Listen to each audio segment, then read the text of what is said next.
Good morning, everybody. Welcome to the Gettin Outdoors Podcast, episode number 129. And I have done two podcasts with Mark Buxton, owner of the Southeastern Wildlife Habitat. And this is number three. The first one was podcast number 42, where we talked about antler deformity, the three stages, and culled deer. Podcast number 89, the most listened to podcast, Mark, that I've done, was the one we did on aging deer on the hoof. That was the most listened to podcast I've ever done out of the 129. And I was thinking what I was going to call today's podcast, and I'm just going to call it a conversation with Mark Buxton. Good morning, my friend. Thank you so much for doing this. Good morning, Big Daddy. Glad to be here. All right, let me just read a little bit about Mark Buxton. He doesn't really need an introduction. He is one of the top deer managers in the Southeast. He's been producing top-end bucks throughout the Southeast for 30 years, known throughout the Southeast for improving deer herd habitat, turkey numbers by improving habitat and nutritional quality, planted and maintained more than 11,000 acres. I expect it's more than that now, Mark, of food plots, previous instructor for Deer Stewart 1, Deer Stewart 2 courses in 1989. Before it was thought possible, he became one of the first deer managers in the Southeast to implement a harvest strategy based on the aging deer on the hoof, and you can go listen to that at podcast number 89. Clients throughout the Southeastern states with written management plans on properties ranging from size of 50 acres to 25,000 acres. Mark, you've been doing it. That's all you do. You're dedicated to it. And that's what we want to talk about today. We talk all the time, but you are very concerned about deer hunters, deer property owners, club owners, wanting to manage for the big bucks, but they don't want, they kind of lazy. Let's talk about that. Well, Big Daddy, I tell you, a lot of people tell me all the time, I'd love to have your job. Well, if you'd like to have my job, then why aren't you doing the things on your personal property that I do for other people? Mm-hmm. And as I say, it's the jobs. They're not sexy jobs. They're not the fun ones like putting out game cameras and all that. And they're not as fun to do, but the information that you gain from them is some of the most important information you can have in managing your deer herd. Absolutely. And some of that stuff is just so easy to do, but some of it is hard to do, Mark. It is a little manual labor involved. And let's go into that.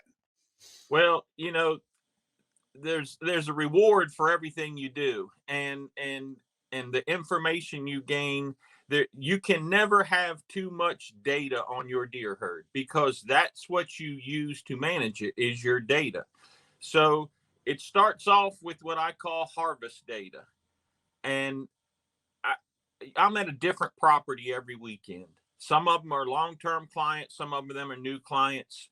I would say at least 90% of the new clients I visit cannot supply me with any harvest data from their property in prior years, meaning that when they harvest a deer, whether they're taking it or not, they're not recording it and keeping it, and that deer gets processed and nothing is learned from that deer. Well, that's how you learn.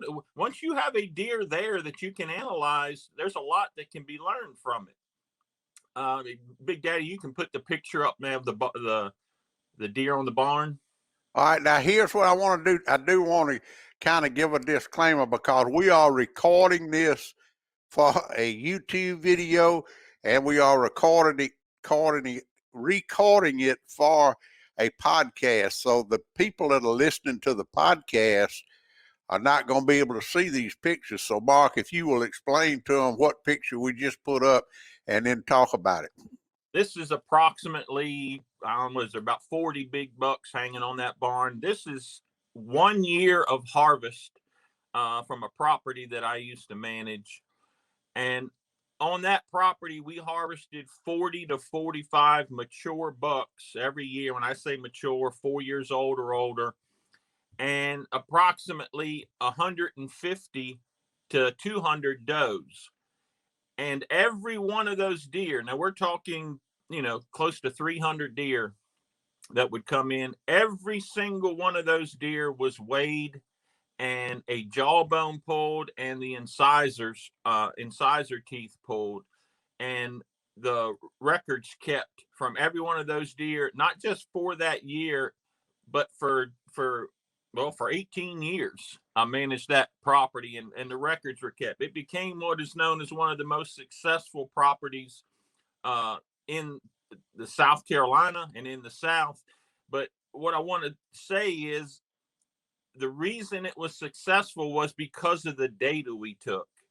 And it doesn't matter whether you harvest a buck or whether you harvest a doe. And Big Daddy, if you want to put up some of those pictures of the does laying at the processor on the concrete, a lot of people will harvest a doe and think that she has no data, and then she's just going to the processor. Well, there's so much that can be gained from those deer.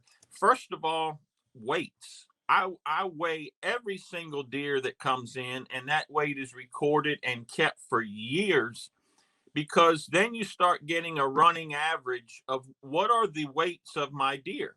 Are the weights of my deer going up, meaning my program is being successful? Are they staying pretty constant, or are they actually dropping? If my weights are dropping, that probably means I've got too many deer or not enough food sources. So the very first thing I want is a weight on every single deer. And on our intensively managed properties, I even get down to where I'm looking at weights for different age classes of deer, not just for all the does and all the bucks, but actually the average weights for each age class to see whether we're topping out at a certain point. After a weight is taken, I might examine the stomach contents of that deer as I process him and gut him. The stomach contents is going to show me a lot. What are those deer actually feeding on now? Then I'm going to pull the jawbone. If I don't pull the jawbone, I'm going to open the mouth and cut back and at least look at it to where I can see it and age it. Now, I proved years ago, 20 years ago, that the jawbone is not correct approximately 50% of the time after 8 or at age 3 and up. If that jawbone says that deer's a year and a half old, there's a very high probability it's a year and a half old. If it says it's 2.5, there's a high probability it's 2.5. Once you get to 3 years of age, we have proven that the only thing the jawbone tells you is the deer was at least that old. So if you pull a 3-year-old jawbone, you know that deer was at least 3, but it could have been 4 or 5. If you pull a 4-year-old jawbone, you know it was at least 4, but it could have been 5 or 6. But at least we want that data. I want to know that deer was at least that old. Another thing I'm going to check is lactation rates. Now, Big Daddy, you can put up the picture of the fetuses if you want. Depending on where I am in the country and when the rut falls, if I'm in an area like South Carolina that has an early rut, when I harvest does, they will actually have fetuses in them. If I'm in an area like South Alabama with a late rut, you're probably not going to see fetuses yet unless it's a late harvested doe, say February. But you can also check the udder for signs of colostrum or milk showing that she was lactating. I want to know what percentage of my does are lactating or having fawns. When those numbers drop, there's a reason for it. Why are these does not being bred, or are they aborting their fawns, or because of poor conditions, just orphaning them? I want to know that. Then when it comes to my bucks, I'm going to do the same thing. I might check the stomach. I'm going to weigh them. I'm going to check my stomach contents. What are these deer feeding on? And I'm going to definitely age him because I want to know how old that buck was. And this goes back to camera survey data. There's nothing better than cross-referencing data and having two different sources of data to see if they both give you the same thing. So if my camera survey is showing, I think this deer is this old, and the jawbone comes out saying, yep, he was at least this old. So, okay, I know we're doing well. Another thing I'm going to do is if that deer happens to have an antler deformity, I'm going to check and see if I can figure out why. And Big Dad, if you want to put the picture up of that buck with the cranial abscess, that's a perfect example. Is if I see a deer that has a weak antler, antler deformity, we talked about this in the other podcast. Why is it? Did I harvest that deer because I found a dirty shed last year and I know he has pedicle damage? Does he have a cranial abscess, which will be obvious by an infection in actual pussy area at the base of the antler, which is exactly what's being going on in this picture with this buck? But just some more data. And did we harvest this buck for the right reason? Did he really have a cranial abscess, or was there pedicle damage?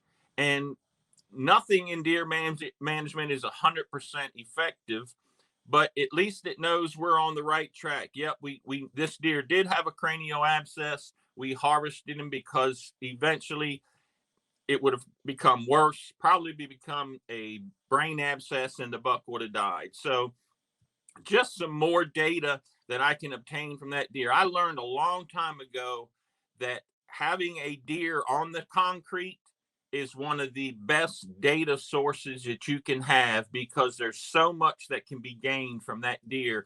And the problem is, I see so many people that they pull the trigger, they put it in the back of the truck, and they haul it to the processor, and they lose all that data. And even with a doe, there's so much that can be gained. So that's number one of jobs that may not be as fun, but there's so much that can be gained, valuable information from it, that it's an important management tool. Harvest data, number one. Yes, sir. All right. What would you say would be number two? And that's the stuff that every hunter, every deer manager, and everybody calls themselves deer managers needs to do. Well, if you're a hunter, you are a deer manager. Because every time you pull the trigger, you're managing your deer herd. You might be managing it positively, or you might be managing it negatively, depending on when you pull the trigger. But another one would probably be as far as getting a history with my bucks. And if you want to put the picture up of the buck I have with the arrows showing the different characteristics of the body for aging, so many people will have cameras out most of the summer and especially in the fall and get these pictures, and all they're really looking for is the big bucks. Do I have big bucks on my property? What's my biggest buck? Again, every one of those pictures is possible data that you can keep. Just like this buck here, this buck has the potential to really be something, but he's still a young buck based on the characteristics you see of his body there, which we talked about in the other podcast. But you've got all these hundreds and thousands of pictures coming in. Why not use them to develop histories with as many bucks as you can? If you ask my wife, I'm in front of the computer every morning at 5 o'clock and every night when I come home, going through pictures, developing histories with bucks, so that if there is a reason for harvest, we have that data. There might be the data that we say, no, we want to let this deer go again. But if you're already putting that camera out there to get a picture of your big bucks or your shooters, or whatever you want to call them, there's so much data that can be gained. Even though I don't plan on harvesting this buck this year, I can at least create a folder on my computer or keep the pictures. So next year, when I get pictures of him, I've started developing a history of this deer now. And if anybody that goes to my Facebook page will see that I put up bucks that I've got 3 and 4 years worth of pictures of, with long histories, and not just 1 or 2, but dozens of bucks.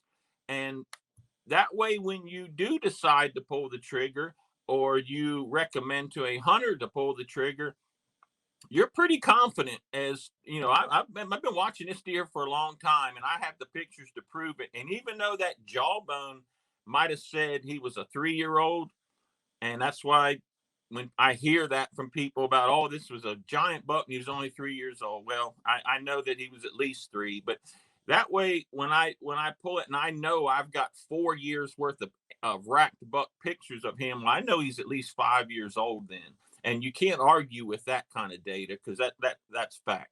All right, we got a picture up, Mark, for those of you listening to the podcast, of a young buck. How old is that buck? 2, 3 years old, would you say? 2. All right, you have 2 arrows, one pointing at his lower throat area, his chest area, one pointing at his foot, which is up in the air, one pointing at his rear ends, kind of the back of his back, and one pointing at his belly. Now, explain what those arrows mean. Well, those neck, once that deer becomes 3 years of age, his neck is just an extension of the chest. If you look, that buck, of course, he's in hard antler, which means testosterone is flowing now. His body is muscled up as much as it's going to be because of testosterone. And his neck still does not extend completely down to his chest. If that deer was a 3-year-old in hard antler with testosterone flowing, that neck would be all the way down to the base of his chest. And you would actually start to see his chest begin to start poking out. The arrow pointing at his leg, as the deer gets older, and especially up into the 5-year-old and up age classes, his chest becomes so big and sagging that it appears to make his front legs look short, because his chest is hanging down so far. Just like a man, as he gets older, things start to sag. And that same way with the deer, the arrow pointing at his belly, as the deer gets older, he becomes thicker, and that belly starts to sag, and you will actually see, which everyone's always heard about, the sagging belly. The arrow at the top, what we call his rump, as the deer becomes older and more muscled, you'll start to see that his rump or rear end start to actually get bigger and swell. So the appearance of his rump getting taller and his chest getting lower in an older buck is going to make him appear to be running downhill, because his rump's going up and his chest is going down. And so anyway, just signs of determining whether a buck is a young buck or an older buck. And again, a lot of guys will put a camera out and get thousands of pictures and never take the opportunity for each one of those deer to start developing a history with them.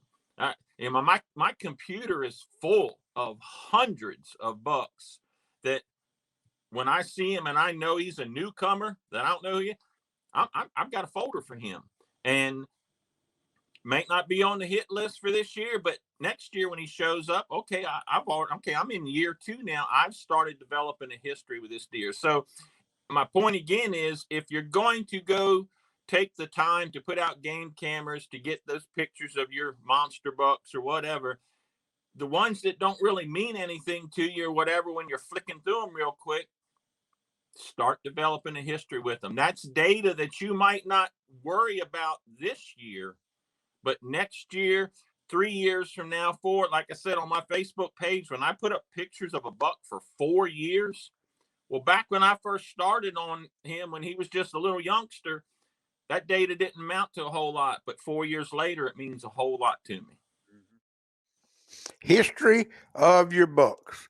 And that goes to the camera surveys. And everybody likes to look at the camera, but they don't keep up with the deer. And I noticed that you know every one of your bucks on every one of your properties, Mark. How do you do that? That's got to be hard to do. Ask my wife. She'll tell you, when I get up in the morning, I go to the computer and I work with them for a while, and you kind of start to lose concentration, and I'll go to work. When I come home in the evening, I sit in front of the computer and work on them a little bit. I shower, eat supper, I go back again, and I just develop a history. I know how important it is to my program on the properties that we intensively manage, where we have a lot to do with determining which deer are shot. I hand the hunters a booklet, and it'll be a booklet of pictures, and it might be the bucks that I consider the trophies, or the giants, or whatever for that property that I would be happy with you shooting. And I also am going to hand them a picture book of what we call the management bucks that need to be removed. They might need to be removed because of a cranial abscess, like I talked about earlier. They might need to be removed because they were an older buck with just low end antler potential. But sitting in front of that computer for hours, when I hand them that book and they go climb in a stand, I have total confidence when they pull the trigger that I've sat in front of a computer for many hours watching this deer, and I know that when I tell them, okay, you need to harvest this deer, it's the right choice. And so you have to sit down, and again, a lot of guys, when they're going through their pictures, well, if he's just a little 8-pointer or whatever, they flick on to the next picture. They're looking for that big monster buck on their cameras. Well, that picture that you have is data. And now you might get 50 more pictures of that buck, but as long as you have one or two that is a good representation of that deer, you start a folder on him. And again, it might mean nothing to me this year, but next year when he shows up again, okay, now I have 2 years worth of data. I can get a pretty good idea how old this deer is. What I can also see is no two deer are the same. And I look at hundreds, if not thousands, of bucks every year, and some of them explode and put on antler, a lot of antler from year to year. Other ones are a much slower process. We have deer that blow up into monsters at age 4. We have other bucks that just slowly progress every year, and they don't become that until he's 6 years old. But by watching him every year, I learned that about him. So the fact that he didn't put on much antler this year compared to last, and I know he's one of those slow growers. He's not going to explode. Just more to learn, and it might be one of the toughest things to do is an 8-pointer. All 8-pointers look the same. So you have to start looking for body features. He might have a notch out of his ear. He might have a more express black streak down his back. It could be anything. He might have more white sock on his legs. So when you get to a buck that looks that 15-inch 8-pointer that looks like every other one, then you start looking for something else on his body that identifies that deer, and that's his identifying mark for next year and the year after that. I put a post up this morning of a buck that back in 2018 he had a knee injury, and 2019, 2020 he had that same injury, and I put a picture of him up today, 2021, the same buck, and that's how he was identified throughout all those years of that exact same injury. All right, that harvest data number 1, history of your bucks number 2, and as you just explained so eloquently, keeping up with those picture surveys, camera surveys, is one of those jobs you was talking about at the first of the podcast. That's not one of those sexy jobs, and I guess number 3 will be some of the other stuff that's not a sexy job, like you said at the first of the podcast. Exactly. Another one I would talk about would be proper calibration of my sprayer. If you're serious about growing food plots and managing a property for deer, then you're going to have a sprayer. And proper calibration of a sprayer is something that I very seldom see done on a property.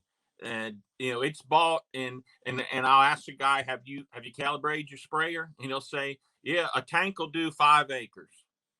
Okay, well, will a tank do 5 acres, or will it do 4.7 acres or 5.3 acres? Don't tell me how many. Tell me how many gallons per acre you're applying, and then we know if it's properly calibrated.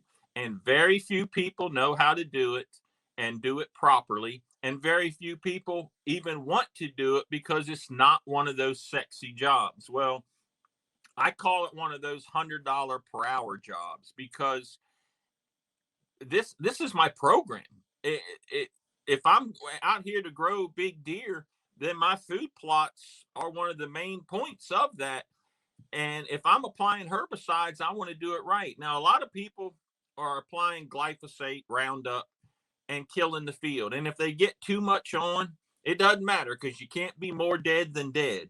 So putting on too much glyphosate and still getting a good kill, it doesn't matter to them. Or they might double back or whatever. But when we start getting into clovers and crops where we're starting to use weed specific herbicides that are say in a clover field, and I'm using a herbicide that's just for broadleaves. Well, clover is a broadleaf. If I put on too much herbicide now, not only will I kill the weed more, but I'm going to ding or kill my clover. So proper calibration becomes very important so that I know I'm not putting on too much herbicide and going to hurt my crop. And I show my landowners all the time is I can take you called me on the phone one day and you said, I hear a tractor running. What are you doing? And I said, I'm calibrating the sprayer. And I can take one and within 15 minutes set it up. Just from zero, I can do it and have it going. Once I have it calibrated, I can back it up to a barn, put water in. I can, within 2 minutes, I can tell you if it's still properly counted. That way, if you haven't used it for a week or two or whatever, you know that some young child didn't get up on it and start turning knobs and doing that. I can back it up to the barn, check it in 2 minutes and tell you whether it's still properly calibrated. So, okay, I'm going to be applying hundreds of dollars of herbicides and doing it on my crop, which I don't want to kill. Why won't I spend just a few minutes to properly do this to make sure it's done right? It's because it's not one of those sexy jobs. It's not like pulling a camera card and looking for that big buck on it and all that. It's a job that's not sexy. It's not all that fun to do. You're probably going to get your shoes a little wet while you're doing it. But again, it is very important in the success of your program later on. And I would say another one would be proper soil testing. And so many people shop around for fertilizer and seed, and the fertilizer, what old Crum Cook used to say, it's only a guess if you don't test. Again, in fact, about a week ago, it was about 95 degrees and the heat index was 104. I climbed on a four-wheeler at about 7 o'clock in the morning and didn't get done till 2:30 that afternoon. And I pulled soil tests all day. But again, just like everything else I've talked about here, it is very important to the success of my program. And again, it's not fun. It's not one of them sexy jobs. But the data that is acquired from it is one of the most important things that has to do with the success of our program. Going out, take a soil test. Again, the new clients that I step on their property, before I get there, I'll tell them, have this for me, have this for me, have this for me. One of the things I ask for harvest data if you have it. I ask for soil test. Very few, when I get there, will have soil tests data for me. And of course, I don't say anything, but I'm thinking in my mind, already right off the bat, you're showing me that you're not willing to do this to help your program. This is one of the most important things. And a lot of guys will say, well, I test every 3 years. I test every single year because a soil test is about $10. Fertilizer is $500 and some a ton. So I'm going to test every year and learn what I can. I know how important that data is to my program. If I have a field that's not looking good for some reason, I might test it 6 months later. Did something go wrong? I might actually go pull a tissue sample from that clover, whatever, and send it off and have it. Because again, I want to know. I want to know why that's happening. Just another one of those jobs that it's not all that fun, but the data is that important. And I tell you what, this is great stuff. Harvest data number 1, history of your bucks number 2, and jobs that ain't sexy like calibrating your sprayers, soil test number 3. We're talking with Mark Buxton, Southeastern Wildlife Habitat, one of the best whitetail deer managers that I'm aware of. I've been knowing him a long time. And Mark, I'll never forget the first time I met you. And this word sticks in my head till this day, site specific. Everything you talk about is site specific. That's exactly right. And I don't care whether we're talking about aging the deer, harvest data, soil tests, depending on which property you are on, that data will change. Mm-hmm. And that data is important to that property. And I can't go to another property and say, well, on this one, this is what should be done, so it works here too. No, blanket statements do not work in deer management. Everything is site specific.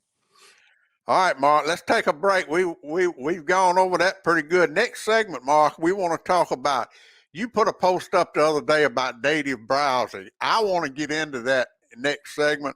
I want to talk about predator control, a little hog management, and get your take on all that. And once again, everything's site specific. But we're talking with Mark Buxton, Southeastern Wildlife Habitat. And Mark, man, I appreciate this. Is good stuff. And if I had to pay you, I done already went over my budget for the information we're getting on today's podcast. I'd be driving a new truck tomorrow morning. All right, everybody, y'all don't go nowhere. We'll be right back with Mark Buxton.